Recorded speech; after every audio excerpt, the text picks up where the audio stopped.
छा मसलो अथई? डॉक्टर साहब खंघि ज़ुकाम आहे पोयां धूं था अचनि। अच्छा, नालो छा अथई? फज़ीला बेगम। अच्छा, सुम्हंदा आहियो त अखियूं बंदि थींदियूं आहिनि? अखियूं बंदि थींदी कोन थियूं डॉक्टर साहब। अड़े इहो त वॾो मसइलो थी वियो।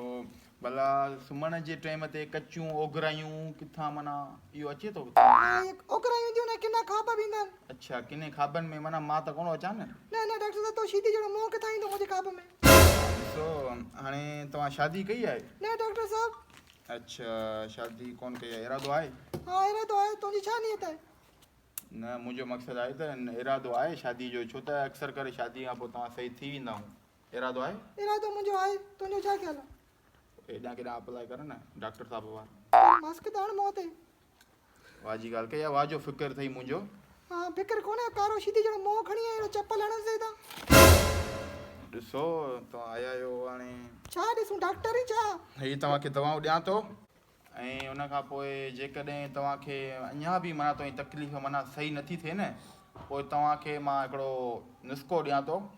2 बेदा वठो कुकड़ जा सिंधी, उन्हनि खे पाणीअ में विझी पोइ तव्हां सुम्हण जे टाइम ते पेट ते ॿधी छॾियो। ठीकु आहे?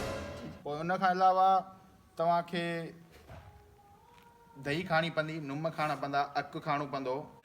हाणे तुंहिंजो इलाजु कयां थो, इंशाल्लाह बहितर थी वेंदो। साह खण वॾो, अञा वॾो। हाणे खंघि थोरो, खंघि वरी खंघि, वरी खंघि। खंघि मां त 50 साल जी बि लॻे। डॉक्टर साहब 20 जी हुजे 30 जी हुजे 50 जी तुंहिंजो छा आहे न तूं इलाज कर। न माफ़ कजो, ग़लती थी वई, थोरो हीअं थियो। अड़े पन्नी बीड़ियूं पीअंदी आहीं छा? जी डॉक्टर साहब मुंहिंजी नोह आणींदी आहे राति जो उहा मां पीअंदी आहियां। अबे तव्हांजी नोह बि आहे? जी जी। पोइ तव्हांजो इलाजु मूं वटि कोन आहे।